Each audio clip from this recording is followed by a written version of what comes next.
Thea, a little bit more of a pad at the beginning of the video. Hi, this is Jeff Altman, the Big Game Hunter, and you're either watching JobSearch.TV or listening to this as No BS Job Search Advice.com. Let's call that No BS Job Search Advice Radio. Every once in a while, I mess up the intro.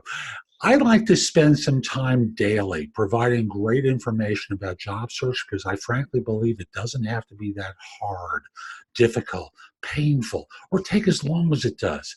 It's just the skills needed to find a job are different than those needed to do a job. And for those of you who've been with me for a while, you've noticed that periodically what I'm doing this year is bringing in guests to interview them about job hunting and different elements. And today, Thea Kelley.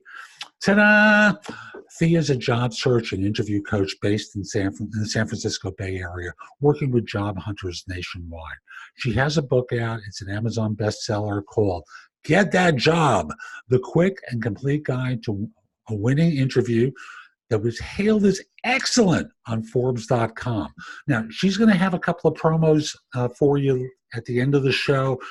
If there's a point where you go, I've got to go do something else, forward to the end, pick up the information from her about how to subscribe, how to get some of the gifts that she has, so this way you don't lose out.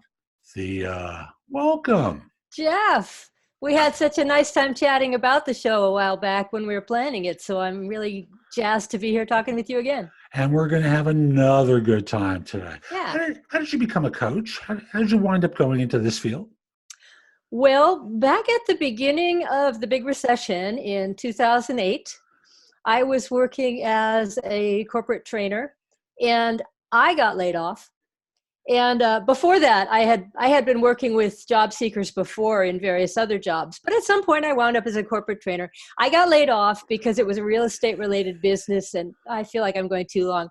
Anyway, to keep me going, while I was looking for a job, I started writing some resumes, and then I thought, well, I like this a lot better than I liked my job. I'm just going to keep doing this.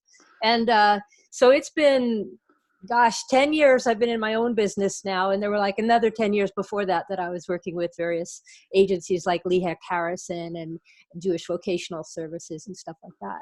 Cool. Yeah. And today we're going to be talking about ways that people shoot themselves in the foot on their interviews. Because Lord knows, I've seen it a million times. And I've gotten the debriefs after someone does an interview when I was still doing search. And I'm hearing all the stories from people, from my clients that were telling me about, you know what this imbecile did? And we've all been that imbecile at one time or another. Never me. Oh, no, not me. I was never 20 years old looking for a job. Not me either. No, I was perfect. Yeah. So let's talk about some of the ways that people shoot themselves in the foot. What's the first one we're going to talk about? Well, let's start with money, Jeff. Oh, money. So don't throw it away. And there are a couple ways that people throw money away in an interview. And the first thing they do that really messes it up is destroying their negotiating position by not having a good answer to the question, what are your salary expectations? And that's one of the first questions they hit you with. Very often that happens in the phone screening, right? And that's when there's beginning the negotiation. Right. And job hunters don't recognize that. Yeah. No, they don't. No. So when you're asked about your expectations, the first thing you want to do is put it back on them and say, can you tell me what the range is that's budgeted for the position?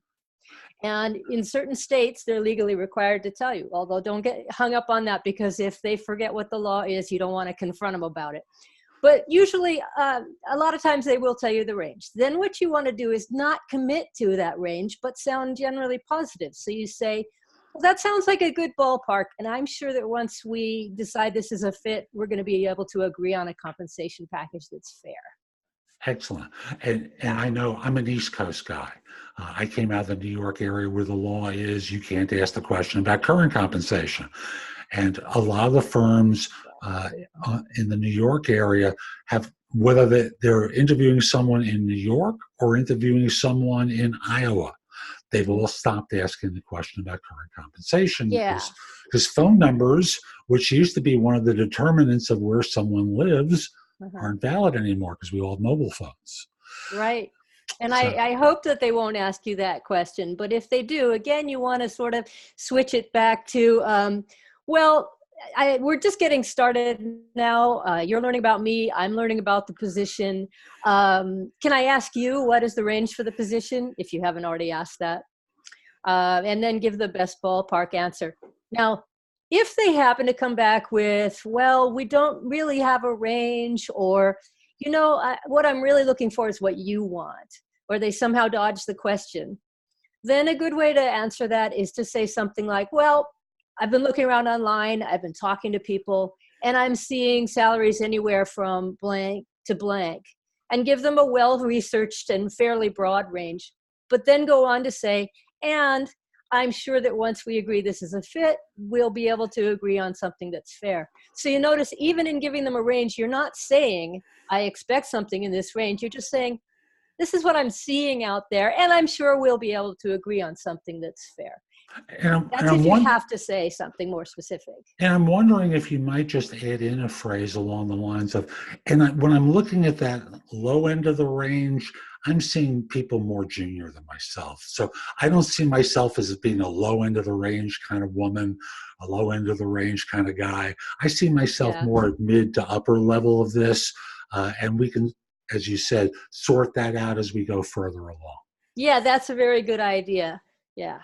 Because that closes off them saying, oh, it's 150 to 2.25. We can get them for 150. Okay. Right. Absolutely. Good. Or, don't even tell them that low end that you saw that wouldn't work for you. So either or both of those approaches. And by the way, one of the free gifts that you mentioned, Jeff, is a salary, how to answer the salary question, an infographic. So it just walks you through what I just said about what to say if they say this, what to say if they say that. Excellent. Got that commercial in, did you? Oh, well, I want people to know what kind of tools they can get. It's really handy to have these little tools like that. You betcha it is. Yeah. So we've covered the first one of our 9 ways. Yes. So what's number 2? Okay. So number 2 is, don't give standard answers that you heard on a podcast or saw online. So anything I tell today, don't go, oh, that's exactly what I'm going to say. Maybe with the exception of the what are you looking for salary wise? That one you can be a little formulaic. But the questions that are really about you, never just give an answer because you found it online and it sounds good. You want to really be authentic and at the same time strategic. And authentic and strategic are what I call the yin and yang of a good interview. You've got to be real. You've got to be yourself, but you want to be your best self, and you want to be proactively selling yourself for the job. And I think one thing that really helps you be authentic is if you're trying to figure out how you would answer a certain question, start with what I call the best friend answer. Go ahead and start, think of it, not in the interview, but ahead of time. Say out loud what you would say if you were just telling your best friend the answer. And then look at what you said and kind of edit it, polish it, strategize a little bit. But start from that actual core of what it really is for you. And just say it in a way that conveys sincerity. Right. Because one of the things that firms evaluate for, particularly the more senior you are the emotional intelligence qualities. Yeah. And thus the idea that you want to sound sincere. Right. And one of the best ways to sound sincere is to be sincere. Right. If you go in and you're very phony, they're not going to trust you. They're going to be like, I can't put my finger on it, but I just don't know who that guy is. I just don't feel comfortable with him. And they know how to smell BS because they've smelled it way too many times. Yeah. So no BS interviewing. Hey, but be strategic. Yeah. It's funny. And, on the one hand, there's the idea of being authentic. And on the other side, what was the other part of that? Strategic. Yeah. And how do they remember why you're there? You're not there to chit chat and smooze. You're there to make it very clear why you're going to do a great job in that job. Super. So we've got the money question so far. We've got the authentic versus strategic scenario and Right. how to convey yourself well in answering questions. What's number 3? Okay, 3 is don't shoot yourself in the foot when you're asked a question about some kind of negative or sensitive subject, mainly negative subjects. And Like, these would I hate my boss. You're not going to say that. no, right. And sometimes they'll even ask, tell me about your past boss, or what was your past boss? What were his or her greatest strengths and weaknesses?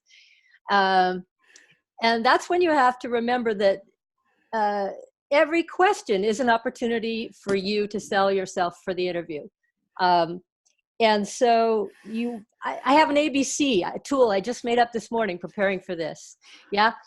With regard to negative questions, you want to do ABC. A is analyze. So why are they asking this? What are they trying to learn about you? So let's say they've asked, what are the strengths and weaknesses of your previous boss? What they're looking for here is, are you discreet?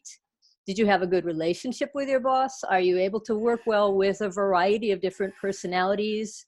They're looking for emotional intelligence here. And so your answer would be, say something positive about your boss. Even if they're a terrible boss, chances are there's something positive you can say. Let's say you had a boss who micromanaged you to pieces and had a tendency to yell now and then. You could say, my boss was very passionate about his work and about excellence. And I really wouldn't want to go to what his weaknesses were. That's not for me to say. But we were able to do some great work together. And I'm looking forward to telling you about some of the things that we achieved. Sweet. Nice way to dance off the weaknesses. Right. So that was the A. You analyze what are they trying to find out here and address it. B is brevity. Anytime you need to say anything about anything negative. Now, in this answer, you didn't even say anything negative because it's about somebody else. But let's say the question is, what are your weaknesses? Or let's say the question is, why have you been unemployed for the last year? Okay, you're being unemployed for the last year, or having a gap in your resume, or not having a certain skill or experience that they are hoping you have. That is a negative. So when you talk about the negative part of it, keep it super brief. So don't be like, a whole big story about why you haven't worked in a year. Make it just something very brief, like 50 positions were eliminated from my company, and one of them was mine. And after taking care of some personal business and also taking some long-awaited time off to go see the world, I started looking for not just any job, but the right job. So yes, you are admitting the negative, which is that you were laid off, but you're keeping that part super brief and going into positives. So keep it brief. And I was going to get to C, unless you want to add anything. No, that's brief. Okay. Go to C. Because I'm trying to keep it brief. C is circle the negatives with positives. And I was doing that in the examples I gave also. Yeah. I was going to say surround them with positives, but I wanted to make it a C, right? I don't know which of these is correct for you out there in podcast land. Your right hand is correct. Okay, C for circle those negatives with positives. So, for instance, if they ask you what are your weaknesses, you might say, while I am very, very good at X, that's like the main part of the job, I'm currently working on building up my skills in Y, the part that you're a little weak on. And here's what I'm doing about that is Z. And that's, again, going back to positives. So A, B, C, analyze what they're looking for. B, keep it brief. And C, circle it with positives. And I'm a believer that most answers to questions should be kept to about a minute to a minute 15. I agree.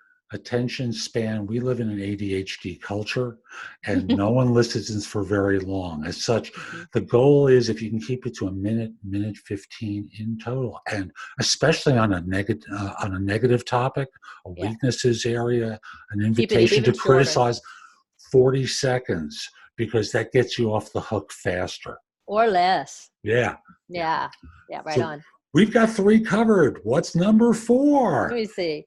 Oh, yeah. So speaking of being brief, don't be a rambling man or a rambling woman. That may be fine for an Allman Brothers song, but it's not too good in an interview. So this is one of the most common problems that people come to me with as an interview coach. Almost everybody tends to wander a little. And so first thing is, have a little bit of a plan about how you're going to answer any common question that you can anticipate they're going to ask. If you know that you're going to need to mention this, that, and the other thing, having mapped out what those three things are and kind of gotten that in your head, then when they ask the question, just hit those three things and don't wander off into other stuff. Another way is if you do find that you're wandering in your answer and that it's getting long, just stop yourself at some point and say, but I'm getting too much in the weeds here. Long story short is, or to get to the essence of it, feel free to interrupt yourself like that and then just get right to the point. And if I could give one more tip on being brief, know how you're going to end your answers. A lot of times people have trouble ending an answer because they're like, what do I say at the end? Do I just like stop? No, it's good to, you want to have an ending like where you either refer back to the question, blah, blah, blah, blah, blah. And so that's, I think, my greatest accomplishment at my current role. And my version is I teach people to signal the end of the answer. I think of the way most people speak is having a musical tone. So and it's funny, I was listening for your version of this, and it's the slight downward note. Yeah. So the classic criticism of the Valley Girl is that everything ended in an up. And there are people who just talk that way. And you don't want to do that because it makes it sound like you're just not really very sure of yourself. Right. And that's how it gets interpreted, whether true or not. So as you heard me end true or not, I went in a downward note. And that's often the signal to people that the answer is done with. There you go. And one more thing on that, you can refer back to the question to kind of wrap it up. Or another thing is you can refer forward to if you were to join their company. So you can say, and that is my greatest accomplishment at my current role. And I wonder if you maybe have a project involving blah, blah, blah that I just spoke about. Sweet. So you can, Yeah, because the idea wherever you can is to tie the bow with what they need. Yeah. And to just check in with them to make sure that this was something that they could use.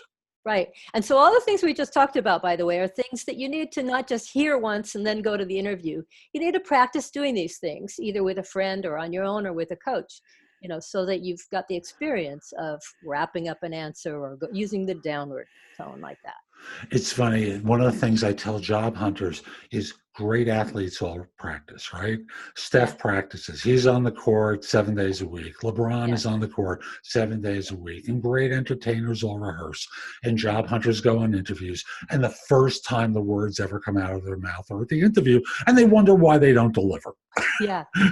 And another thing those people do that most people don't realize is they do also mental practice. Yeah. They don't just go out and practice on the court with a real basketball. They will also practice in their mind shooting the ideal, very difficult shot that maybe they have trouble with and doing it perfectly. And that way they're programming themselves to do that thing perfectly. So think about that. Imagine before your interview, imagine the interview and imagine it all going really well, just the way you want it to. Imagine being calm and confident. And you'd be surprised what a difference that can make. Mental tennis. I remember that.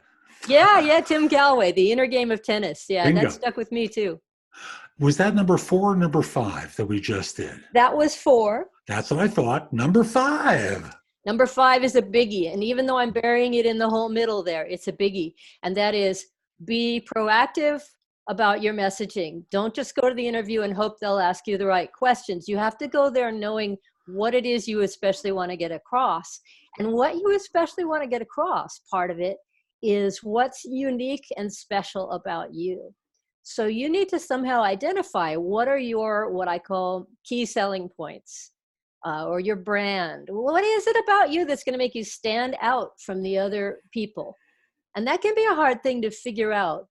And I actually, the first chapter of my interview book is about that. And one of the free gifts is a free report on how to figure out what makes you stand out and emphasize that in the interview. And one way that you emphasize it, by the way, in the interview is by making sure that your answer to that very first question, that tell me about yourself or walk me through your background, or even why are you interested in this job, your answer needs to bring out the top 2 or 3 or maybe 4 things about you that make you stand out from the competition.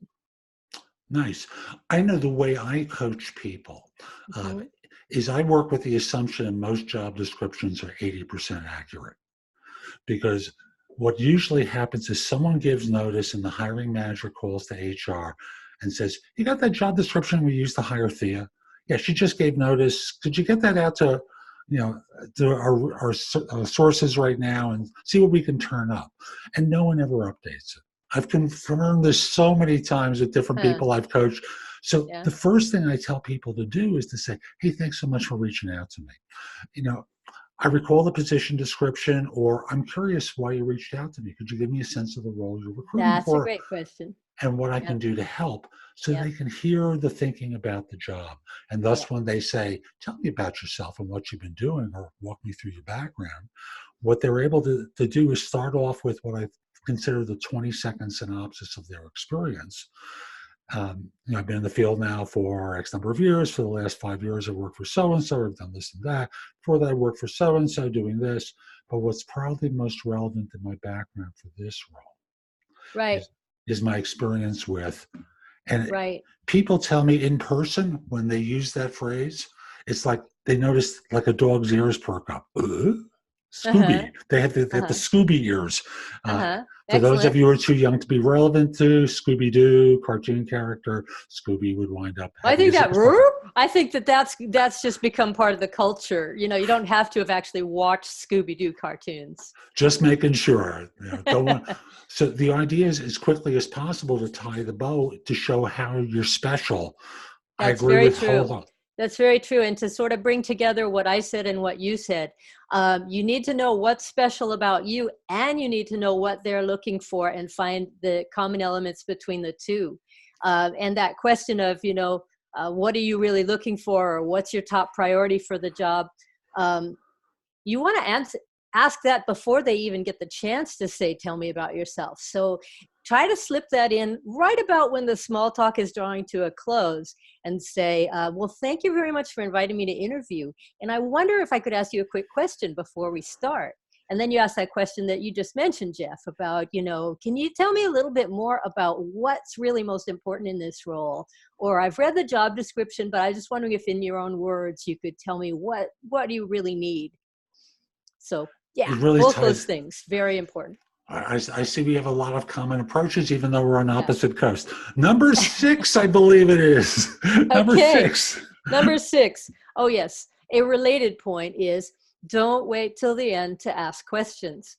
The best interviews, and by which I mean the ones most likely to get you the job, are the ones that turn into a conversation rather than simply being a question answer sort of interrogation, because a conversation is so much more comfortable for both parties. And so everybody gets to shine a little more and show a little more of who they really are. So here's some examples. First of all, that question before things even start. Then another thing is when you're asked a question that you could give a better answer if you knew a little bit more about the background of the question. So try asking them, saying, I'd love to answer that. And before I do, I wonder if I could ask you, are you more interested in the X aspect or the Y? Or can you tell me a little bit about what that looks like here in this company? And then their answer is going to probably help you be able to give a much better answer. Excellent. Yeah.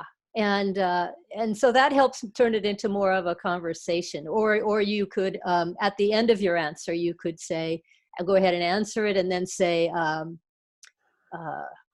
is there anything more you'd like to know about that? Or how does that relate to how you do things here? Or I read online that you do blah, blah, blah in this particular methodology, and I'm wondering how that relates to what I just said, or something like that. Yeah, the idea is to get them talking. Yeah, and get a dialogue. Because if they are sitting up high on the cushion, looking down as the sultan, or I'm not sure what a female sultan would be called. I don't know either. Maybe there weren't any. I'm not aware of female sultans. I just knew about sultans. If they're sitting up high on the pillow, looking down upon the supplicant, well, there's a power differential. And the idea is to level the playing field as much as you can, turning it into conversation. Yeah. because suddenly there's a point where the more they start talking, you'll notice they're liking you more. Yeah. Yeah. And asking good questions is a skill, and they will be, and it shows that you're interested. It Mm-hmm. shows that you want to know all about the company, you want to learn. They may remember that you ask good questions more than they even remember what your answers were. Agreed. Yep. Is this number 7? We're up to number 7. Yeah. 7, be specific. So one of the most common problems that I hear in the people that I work with is being vague, giving answers that are generalities. So when they're asked about their experience doing this or that, they talk very high level. When they're asked, what's your approach to doing something, they'll say, my approach is, but they don't offer an example. So one of the best ways to be specific is to add examples. Quantities are also valuable. If you can, when you're talking about what you did, talk about the results and quantify the results. Because if you say that I implemented Salesforce at our company and that really improved efficiency or improved sales, well, do you mean just a teeny bit? Or do you mean a lot? So try to give an approximate number. Honestly, this is another one of those things where you want to be authentic. Don't make something up. If you really don't have the number, then describe it with an adjective instead, dramatically or significantly or by a pretty good amount, or, just at least give a sense of how much. And stories. Then we should get on to stories. Money saved, money earned, percentage improvement, right. Or if you're in a role that can't be quantified in those ways, a call center is always my classic example of this. I handled 14% more calls than comparable people in my office. Right. Right. Some numerical measure, because business is the language of numbers. It is. And then if you're like in HR, for instance, sometimes numbers don't always come into your work. Try and give instead feedback, anecdotal, maybe quote somebody. Like, do you remember something really powerful that the CEO said to you about your initiative? Did he say, this is the transformation I've been trying to make happen for the past 10 years. Thank you for doing this. You could literally quote that. And it really makes your answer more specific and interesting and memorable. Excellent. Yeah. What are we up to now? Is it 8? Okay. 8. Yeah. Be ready to prove your soft skills and your emotional intelligence. So many of the other things you're going to talk about in the interview are technical skills of one sort or another. It's how to do the job, how to manage the project, how to write the code, how to add up the figures. But they're also looking for somebody who has good emotional intelligence. And this means things like self-awareness, social skills, communication skills, empathy. So there's no use claiming these things. There's no use just saying, I have a lot of empathy. I'm a really empathetic person. Yeah. Anybody can say that. Everybody thinks that about themselves. So when it comes to things like that, you need to kind of prove it. One way you can prove it is by demonstrating it on the spot, by showing empathy toward everybody you run into in the interview. And that doesn't mean getting all mushy-gushy about it. If the person says, oh, I'm having a hectic day, you don't need to say, oh, is that hard for you? You're not being a therapist. But you do need to say, but if they say they're having a crazy day, you can say, oh, I know. But so it seems like you're keeping on top of it, huh? Or whoa, that sounds challenging. Just a simple little thing that shows you're listening. Empathy can also be a matter of being patient when there's an interruption, especially, when you're at the front desk and you're first arriving there and the receptionist is too busy to immediately get to you. By looking relaxed about it and realizing, hey, she's got a lot on her hands right now, or he has a lot on his hands, they're going to get a good vibe about you. And really, it counts what everybody in the place thinks about you, because you never know who the interviewer is going to ask. What'd you think of that person? I've had clients ask the driver who would bring someone from the airport for the interview. You bet. the receptionist. When I used to do a lot of work on Wall Street, it used to be the shoe shine guy who'd come around and shine everyone's shoes in the trading floor. Yep. What did you think of that guy? Right. Because they were looking for how they treated people. Yeah. How they So be good to related. people. Yeah. It's like there's one video I did called the waiter test. And if you're out for a meal with someone who's going to hire, it's observing how they deal with the waiter. Right. And yet, if you're obsequious about it, and you're obviously doing it, it's obviously not usual for you to be nice to the waiter, then it's going to come across kind of phony. So instead of going from how is this looking, go from just go from your heart, go from a place of actually trying to appreciate and respect everybody around you for real. And it works out so much better. Authentic care works wonders. And there you go. As Groucho said, if you can fake caring, you can make anyone convinced. Yeah, the Groucho Marx school of interviewing. One more way, by the way, a couple more ways to show these intangible soft skills is not just also to have social proof for them. So things like teamwork or getting along well with people or communication skills. Don't wait until they check your references, because they're never going to check your references if they don't like what they saw in the interview and before that. So I always tell people, have LinkedIn recommendations. They'll see that before the interview. They'll already have that in their mind. And sometimes you could even slip in a reference to it. You could say, I have been told, I'm very empathetic. You may have noticed that in my LinkedIn profile. Go easy on that, but and one more way you can demonstrate intangible things like emotional intelligence and communication skills is by having stories about it. A good coaching story or a conflict resolution story can show your people skills. And you don't necessarily have to wait till they ask for it. It could come up. Oh, but they almost always will ask the people skills and the conflict resolution kind of questions. Especially in leadership roles. And often what I coach people through, because they've heard of the STAR acronym, but I don't believe in STAR for more senior people. Mm-hmm. I like SOAR, SOAR, with the T being substituted for an O for objective, situation, objective, action, result. And the idea becomes it contextualizes it a little bit more. For a staff person, STAR is perfect. Okay. More senior person, SOAR works better, or if you can't remember it, PAR, which is the simplest one, problem, action, result. Yeah, that's really the heart of it. The other things are interesting refinements. You might want to sometime look up these things. Yeah, I wrote a blog post about STAR versus SOAR.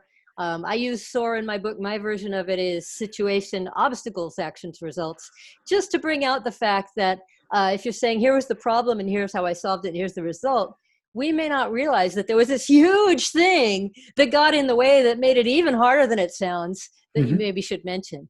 But yeah, objectives is good too, to identify, here's what I was trying to accomplish. If I got you right about what that was about. You're absolutely right. Yeah. And everything works as long as you have it mapped out in your mind into a framework. You don't have to memorize these things. You just have to have a sense, because it's your life. You should be able to talk about it. Right. But to me, again, a minute 15 is as much as you can have an attention span for, and thus from there, if you want, I can go into more detail for you. Exactly. That was going to be one of my suggestions about how to keep things short, is to make it too short and then say, and that was just really brief. Would you like me to say more about anything? But we're talking about this SOAR thing. That's important. And I mentioned stories earlier, and I didn't say much about it. And one of the biggest things to remember about stories, the thing a lot of people get wrong, is they'll say, well, this was the problem, and here's what I did. But you've left out, what difference did that make? What was the impact of that? How did that benefit the company? And that's the juicy part. That's the part you really want to say a lot about. Like you said, Jeff, you want to quantify what that meant in terms of percentage of efficiency or in terms of dollars. You want to maybe quote what somebody said about it. Don't shortchange the R in PAR or SOAR or STAR or whatever. It's that R that's really super important. Remember the pirate. Arr. Arr. Maybe that'll help you remember. The Arr school of interviewing. Pirate interviewing. That's my next book. Number 9. Okay. Number nine. Prepare in advance. Yes. And people don't do this, and I'm not sure why. And they wait until an in-person interview is scheduled, but by that point, they may have already goofed up the phone screening. Realize that as soon as you put yourself in the job market, and maybe even before, but as soon as you apply to any job, you never know when you're going to get that phone call of somebody saying, do you have a few minutes to chat? Please realize that that chat is an interview. Any conversation with somebody about a potential job is an interview. And you need to have worked out in advance a lot of these things we're talking about. So yeah, don't wait, be ready. For me, the first session I do with anyone I coach is my interview framework. And the idea becomes I want them to have time to practice. Yeah. And to, if we do a mock interview second, that's fine. They can do it with a husband, wife, or partner. Afterwards, they don't need the mock, and they just go through some basic questions, as long as the words come out of their mouth and they're not just thinking the answer. You are so right. Our approach is so similar, because what I usually do with clients is have a first meeting where we talk about what you might call the framework, the key stuff. What are your key selling points? How are you going to answer? Tell me about yourself in the most strategic way. We're getting your stories ready. And then I let them go away with that and chew on that and think about it, because it takes like about a week to prepare all that. And then we get back together, look at that again a little bit, and then go on to the mock interviewing. So don't think that getting ready for an interview is an overnight thing. Give yourself at least a week to prepare for it. And make your mistakes offline Yeah. rather than online. Yeah. Like I said, practice with someone. Yeah. And get feedback. Get feedback. Yeah. And I like doing my coaching by video, because I can record the session and send it to them afterwards through Zoom. So they can see the same things I'm seeing. Yeah. And can critique them and go, oh, that's why he said that. Oh, because you have no idea what your habits are like and what your gestures are like and your mannerisms are like, that either can be too flamboyant, too dramatic, or, you hurt yourself with the mannerism. Right. Or maybe you're never smiling and you're just coming off kind of flat, and the excitement isn't coming across and the interpersonal thing isn't coming across. So you need to see that and realize that. Exactly right. So we've covered 9 major points here. Yes, we have. Any surprises? Any bonus round after this? I'm just curious. Oh, I tried so hard to work it all into 9. We didn't really say anything about clothes or whatnot. I think a lot of people already know that, but just a quickie about that is ask the recruiter when they first call you and set up the interview. Ask, what do people generally wear on the job there? I know different offices have a different culture and different habits, and what would you suggest I wear to the interview? And then another good rule of thumb is, for the interview, dress one level up from how you dress to do the job. So if you are looking at a Silicon Valley job, something like that, where you'd be going in jeans and t-shirt and flip-flops, then you don't want to wear a suit to the interview, but you don't want to wear jeans and flip-flops either. You want to go in nice slacks and, a shirt that is not a band t-shirt, and a nice pair of shoes that are preferably not athletic shoes or sandals. So just dress a level up from where you would on the job. And for video, for video, I always tell people, take a look behind you where you're going to be for the video. Oh gosh, yes. And notice what's there. Someone I was coaching recently, he's got the cross trainer in the room where he does the interview. And I said, were you planning on that staying there? That's an exercise machine, right? Yeah. And it's distracting. It's like, what is that thing? Yeah. And anything that takes someone away from their attention on you is a liability. It could be in what you wear. It could be how you speak. It can be, anything around you on a Right. video, and of course in an in-person interview. Right. And it's easy to get irritated about all this. I understand that. It's really easy to feel like, my God, why are they examining every last little thing about me? And I understand that. And, you just put yourself on the other side of it and realize that when you first meet somebody, don't you decide within seconds kind of what your vibe about them is, how you feel about them? And that's what's going on there. And then some, because uh, interviewers are always a little scared in a way, even if they're not emotionally scared. They're kind of institutionally scared because they know that if they hire the wrong person, it could end up costing them something like, I think, a third of the first year's salary to get that person out and bring a new person in. So they're a little paranoid. And that's why you need to be very careful with them. It's so true. They are, whether you're an HR or a hiring manager, it's like the candidate is a reflection of the parent. Mm-hmm. So with HR, you send it to a line manager. It's like bringing your 8-year-old over to visit someone's home. Oh, right. Yes. I So, see. so for HR, they bring it to the hiring. Why did you do you really thought I'd be interested in this person? Uh-huh. And for the hiring manager, who statistics say within 18 months has buyer's remorse on more than 50% of the people that they hire. Isn't that brutal statistic? I didn't know it was that bad. Wow. It is that bad. But they, like going into marriage, they all have that hope that it's going to end up in a permanent relationship.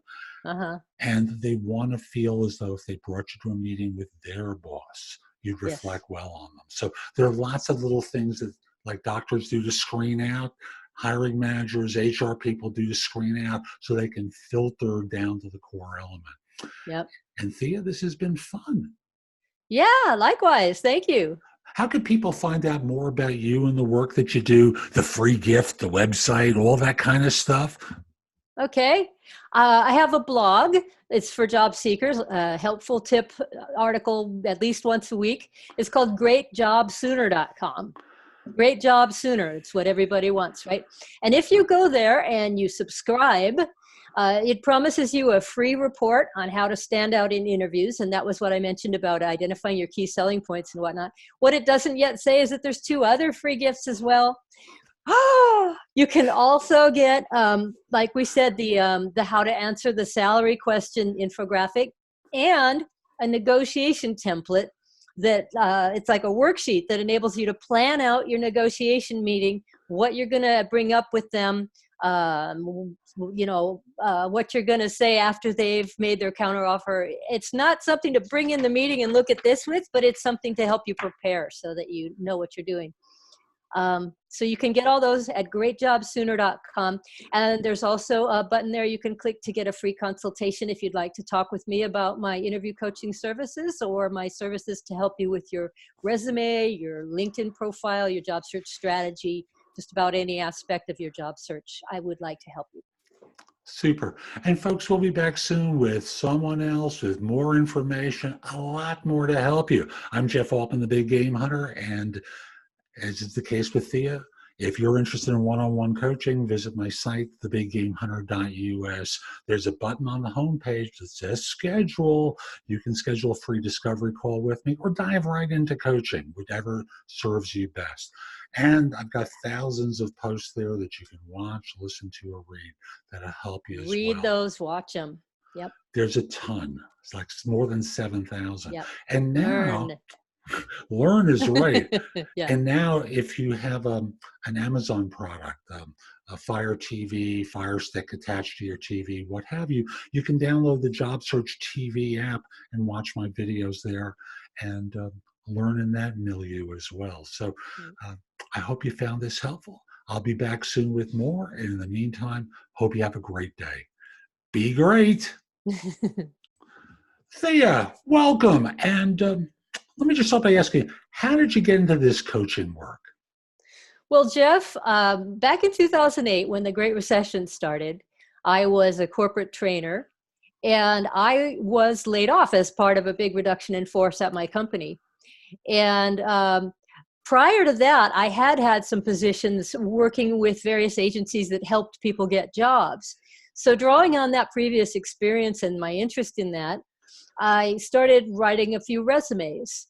And very soon I began to realize I really like this better than I was liking that corporate training job. I'm just going to continue doing this. And so I hung out my own shingle, and I've been doing this ever since, writing resumes, helping people with interviews, job search strategy. Cool.